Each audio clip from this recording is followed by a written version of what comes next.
আমাদের আজকের গল্পটি শোনার আগে কানে হেডফোন লাগিয়ে নিন আর সাথে কিছু টিস্যু পেপার নিতে পারেন, কারণ গল্পটি শুনতে শুনতে হয়তো আপনি কেঁদে দিতে পারেন। হ্যালো। হ্যাঁ বল। কি করছিস? শুয়ে আছি। দুপুরে খেয়েছিস? না। কেন? টাকা নেই কাছে, আর মেসে মিল নাই। শয়তান, বিকেল হয়ে গেছে, এখনো খাসনি? তাড়াতাড়ি বাইরে আয়। ছেলেটির নাম শুভ আর মেয়েটির নাম নীলা। শুভ জানে না গেলে সুনামি বয়ে যাবে, তাই আসতেছি বলেই রেডি হয়ে বাইরে চলে এলো। একটু পরই দেখলো নীলা প্রাইভেট করে চলে এলো। তারপর শুভকে তুলে রেস্টুরেন্টে নিয়ে গেল। শুভ এক মনে খাচ্ছে আর নীলা মনোযোগ দিয়ে শুভর খাওয়া দেখছে। এভাবে আর কতদিন? কি কতদিন? কি কতদিন বুঝিস না? আমার টাকায় আর কতদিন এভাবে চালাবি বল? আমার একমাত্র বইয়ের বাপের টাকায় খাবো, তো এতে কিপটামির কি আছে? এই কথা বলেই শুভ আবার খাওয়ায় মন দিল আর নীলা রাগটাকে কন্ট্রোল করার চেষ্টা করছে। খাওয়া শেষ হলে বিলটা দিয়ে শুভকে নিয়ে লেকের পাড়ে চলে গেল। চুপচাপ বসে আছে দুজনেই। শুভ, এভাবে আর কতদিন চলবে বল? অন্তত কিছু একটা তো কর। যেদিন আমি থাকবো না, কিভাবে চলবি তুই? দেখ নীলা, বেশি কথা বলবি না তো। তোর মতো একটা লক্ষ্মী বউ থাকতে কি অন্য কিছু করা লাগে? আর তোর বাবার অনেক টাকা, এগুলো খেয়েই তো দুজনে শেষ করতে পারবো না। বয়ে গেছে তোর মতো ছেলের বউ হতে। হবি তো হবি, তুই আমার বউ হবি বলে দিলাম। দেখ শুভ, এসব কথা না বলে একটা চাকরির ব্যবস্থা কর। না হলে অন্তত কয়েকটা টিউশনি তো করা যেতেই পারে। এভাবে আমার ভয় করে। আমি না থাকলে তোর কি হবে বল? দেখ, এসব চাকরি বাকরি আর টিউশনি কোনোটাই আমার দ্বারা হবে না, এমনই ভালো আছি। পরে বুঝবি এর মজা। কথাটি বলেই রেগে নীলা উঠে চলে আসছে আর শুভ উঠে পিছু নিল ওর। এই চলে যাবি যা, আমার যাওয়ার ভাড়াটা তো দে। দিতে পারবো না, পারলে হেঁটে যা। ওকে, গেলাম। কথাটি বলেই শুভ হাঁটা শুরু করে আর নীলা গাড়িতে উঠে যায়। কিছুক্ষণ পর নীলার গাড়ি শুভর কাছে এনে কাজটা নামিয়ে 1,000 টাকার একটা নোট শুভকে দিয়ে বলল, লিখে রাখিস, পরে শোধ করে দিস। গাড়িটা চলে গেল আর শুভ দাঁড়িয়ে মুচকি মুচকি হাসছে। এই 4টা বছরে শুভ এই দিয়ে 1,25,417 টাকা নিয়েছে। নোটটা না ভাঙিয়ে হাঁটতে হাঁটতে শুভ ম্যাচে চলে আসে। এবার এদের পরিচয়টা দেই। নীলান্দ্রি বড়লোক বাবার একমাত্র মেয়ে, তবে বড়লোক হলেও ওর মতো মেয়ে হয় না। রাগী হলেও মনটা খুব নরম। আর শুভ গ্রামের ছেলে। পরিবার বলতে শুভ নিজেই, মা বাবা সবাই ওই দূর আকাশে থাকে। অনেক কষ্ট করে ভার্সিটি পর্যন্ত এসেছে। পরিচয় বলতে এতটুকুই। ভার্সিটিতে শুভ একদম বেখেয়ালিভাবে চলতো, উদাসীন। আর এই উদাসীন ছেলেটাকে দেখে নীলার ভীষণ রাগ হতো, যে ছেলেটা এমন কেন। তাই শুভর সাথে বন্ধুত্ব করে নীলা। এরপর থেকেই শুভর প্যারা শুরু। শুভ এতটাই উদাসীন যে না খেয়ে থাকবে, তবুও কিছু করবে না। তবে নীলা খুব ভালো, তাই তো শুভর যখন যা লাগে দেয়। আর একসাথে থাকা চলা এটা তো কমন। এই 4টা বছর ধরে শুভর জ্বালাতে নীলা পাগল প্রায়। তবুও কেন জানি শুভকে কিছু বলতে পারে না। ছেলেটা এতিম তো, তাই আর শুভর হাসি দেখলেই নীলা সব রাগ চলে যায়। অপরদিকে শুভ নিজেকে নিজে যতটা না কেয়ার করে, তার চেয়ে বেশি নীলা কেয়ার করে। তাই তো নীলাকে খুব ভালোবেসে ফেলেছে শুভ। অনেক আগেই শুভ বারবারই নীলাকে বলে যে ভালোবাসি, তবে নীলা মজা ভেবে উড়িয়ে দেয়। এভাবেই এক এক করে চলে যাচ্ছে দিন। শুভও চাই চাকরি করতে, তারপর নীলাকে নিজের বউ করে নিতে। তবে আজকালকার দিনে চাকরি মানে যে কি, এটা যারা পড়াশোনা শেষ করেছে শুধু তারাই জানে। অনেক জায়গায় চাকরির ইন্টারভিউ দিয়েছে, তবে আজকাল মামা খালু আর টাকা ছাড়া কিছুই হয় না, তাই তো চাকরিটা আর করা হয় না। চাকরি না হলেও শুভ চুপি চুপি সেই প্রথম থেকেই রাতে 2টো টিউশনি করায়, যা নীলা জানে না। শুভর ইচ্ছে টিউশনি জমানো টাকা দিয়ে বিয়ের পর নীলাকে অনেক বড় একটা গিফট দেবে। শুভ অনেক স্বপ্ন দেখে নীলাকে নিয়ে।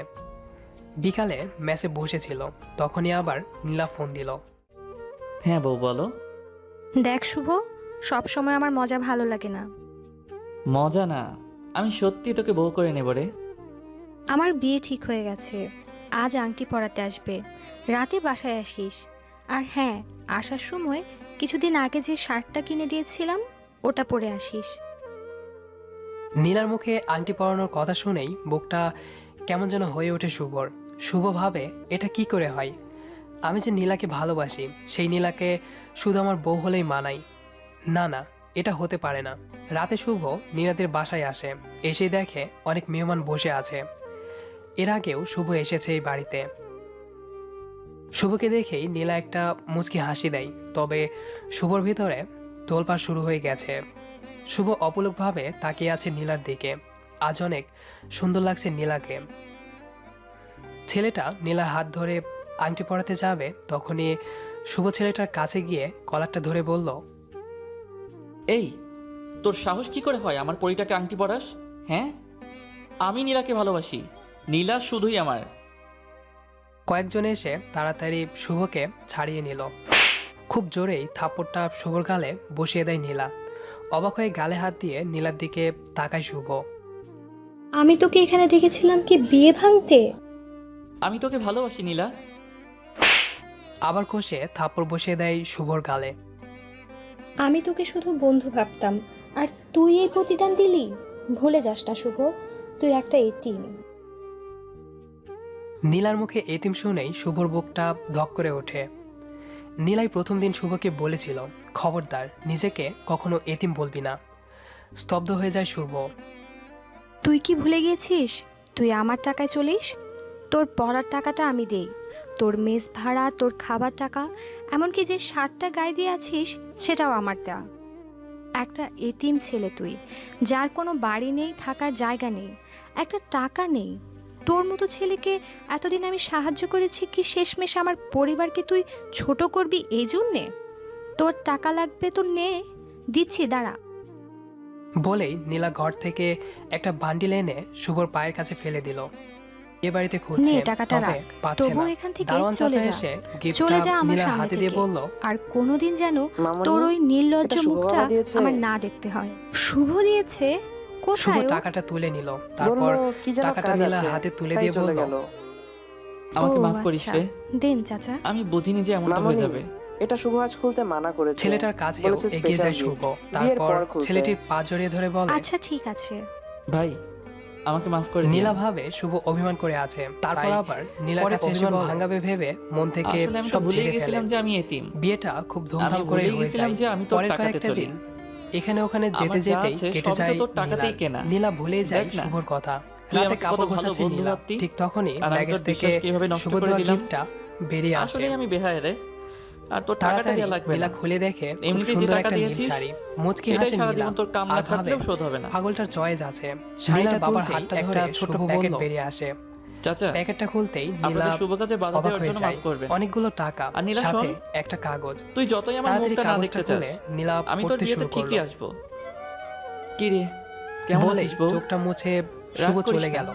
তোকে বউ মেসে বলেছি এসে বলে। বসে আছে শুভ। কি করবো আজই বল? প্রথম নিজেকে অনেক যে এতিম ভালোবাসি মনে তোকে। হচ্ছে। আসলে নীলাকে জানিস নিয়ে তো, একটু বেশি স্বপ্ন আমি সাজানো ইচ্ছা হয়ে করেই তোর গেছিল, থেকে টাকা তাই তো নিতাম। কষ্টটা তোর থেকে একটু আমি বেশি মোট লাগছে। 1,25,417 টাকা একটুও নিয়েছিলাম। চোখের পাতা এক করতে এখানে পারেনি টাকাটা শুভ। আছে। পরের দিন ভাবছিস, ব্যাংকে গিয়ে টিউশনের এত টাকা জমানো কোথায় টাকাটা পেলাম? তুলে নেয় শুভ। তোকে না বলে 2টো টিউশনি করাতাম রে। তারপর সেটা শপিং থেকে সেন্টারে জমিয়ে তোর গিয়ে জন্য খুব রেখেছিলাম। সুন্দর দেখে নীলার জন্য একটা নীল শাড়ি ভেবেছিলাম কিনে তোর সাথে আমার বিয়ে হলে গিফট পেপার দিয়ে তোকে এটা প্যাকিং দিব। করে নেয়। তারপর কিন্তু তা তো আবার হলো না। মেসে ফিরে আসে। কালকে তাই তোর নীলার বিয়েতে বিয়ে। এটা দিলাম। সারা বাড়িতে হই হুল্লোড় কোনোদিন চলছে। তো তোকে কিছু দিতে খুব পারিনি। খুশি সবাই। বেহায়ের খুশি মতো হবে শুধু না কেন? নিয়েইছি। একমাত্র মেয়ের তাই বিয়ে। প্রথম ও শেষ তবে একটা মনটা gift খারাপ দিলাম। নীলার। শুভকে সেদিন শাড়িটা হয়তো ওভাবে ভালো বলার হয়নি, পর তাই না থেকেই রে? মনটা খুব কি খারাপ। করবো বল, তুই তো জানিসই নীলা জানে আমার যে চয়েস শুভ খারাপ। হাজার কষ্ট তবু পেলেও শাড়িটা কখনো পরিস কাঁদে না। কেমন? মুচকি হাসির আড়ালে কষ্ট আর তুই খুব করে বলেছিলি না, লুকাতে পারে। কোনো নীলা দিন ভাবে আমার মুখ কালকে দেখতে চাস বিয়েতে না। আসলেই ওকে সরি বলে একদম নেবে। টেনশন আর নিস না। নীলা ছাড়া তো আর কোনো ওর কেউ দিন তোর নেই। সামনে যাব না। বিয়ের পর না হয় ওকে দেখবে। জানিস পরের তো, দিন রাত 8টা তোর সাথে চলতে শুভ চলতে নীলাদের ভুলেই গেছিলাম বাড়ির যে আমি গেটে একটা এতিম। দাঁড়িয়ে আছে, হাতে ছাড়া নীলার আমার জন্য কেউ নেই। কেনা গিফটটা। শুভকে তবে দেখেই গেটের দারোয়ান সেদিন চাচা আমাকে বলল, এতিম বলে মনে করিয়ে দিলি। আরে বাবা, বাইরে অনেক দাঁড়িয়ে অনেক যে ধন্যবাদ ভেতরে তোকে। চলো। না চাচা, শেষ পর্যন্ত অনেক নিজের কাজ ভুলে আছে। এটা এই ধরুন, এতিমটার আর কেউ রইল এটা না। নীলার হাতে দিয়ে তাই বলবেন পুরো পৃথিবীর আমি থেকে দিয়েছি। সংযোগটা বিচ্ছিন্ন করে আর নিলাম। আজ খুলতে মানা করবেন, পারলে মাফ বলবেন করে যেন দিস। বিয়ের পর খোলে। কেমন? সে আর কি বাবা, কোনো দিন তোর এই তুমি যাবে বেহায়াটার না মুখ ভেতরে? দেখতে হবে না। না চাচা, অনেক তাড়া আমার। তোদের সাংসারিক জীবন এখন তাহলে আসি। কেমন? ভালো থাকিস বউ, ভালো থাকবেন। যদি কখন আবার হয় পিছু ফিরে দেখা, হাঁটা শুরু করে যদি শুভ। পথ কি দুটো মনে না করে হয় যেন একা, বাড়িটার দিকে তাকায়। তবে রোজ রাতে আমি দোতলা তাড়া হয়ে বাড়িটা জ্বলবো অনেক তোর সুন্দর করে ইশারায়। সাজানো হয়েছে। শুভর বড় চিঠিটা ইচ্ছে পড়ে করছে চোখের জল ভিতরে যেন গিয়ে নীলা নীলাকে মানছে না নীলার। বইয়ের সাথে তাড়াতাড়ি দেখতে। ফোনটা নিয়ে তবে নীলা ফোন যে দেয়। সেদিন খুব ওপাশ সহজে থেকে বলে দিয়েছে সুন্দরভাবে ভেসে তাকে আর আসছে। দেখতে চায় না নীলা। তাই তো শুভর শেষ কিছুটুকু হাসির মাঝে চাপা দিয়ে পিচ ঢালা রাস্তা দিয়ে করে কেঁদে হেঁটে ওঠে চলেছে। নীলা। রাতে গাড়ি নিয়ে পকেট বেরিয়ে থেকে পড়ে ভাঙাচোরা বাটন তবে ফোনটা বের সারা করে। শহর খুঁজে শুভর ফোনটা আর পায় ভাঙা না। হলেও পাবে ডিসপ্লেতে কি করে? নীলা সে যে ছবিটা অনেক আজ সুন্দর চলে গেছে, মানিয়েছে। না ব্যাটারিটা ফেরার খুলে দেশে। সিম্পলটা গল্পটা লিখতে লিখতে তারপর আমি নিজে অনেক ভেঙে কেঁদেছি। পাশে ঝোপে আম্মু ফেলে বলেছিল, দেয়। সঙ্গে সঙ্গে সঙ্গে সঙ্গে পুরো পৃথিবীর সাথে তারপর যোগাযোগ আম্মুকে বিচ্ছিন্ন পড়ালাম। হয়ে যায় শুভ। আম্মু কেঁদেছিল। যাই হোক, কেমন যার লাগলো পৃথিবীতে কমেন্ট করে আপন জানান। বলতে কেউ নেই, আর তার নিয়মিত জন্য এমন গল্প আপাতত শুনতে কেউ সাবস্ক্রাইব কষ্ট করতে পাবে না। ভুলবেন না। একজন আপন ছিল, সেও এখন অন্য কারোর হয়ে গেছে। হাসতে হাসতে আধারের মাঝে মিলিয়ে যায় শুভ। অপরদিকে নীলা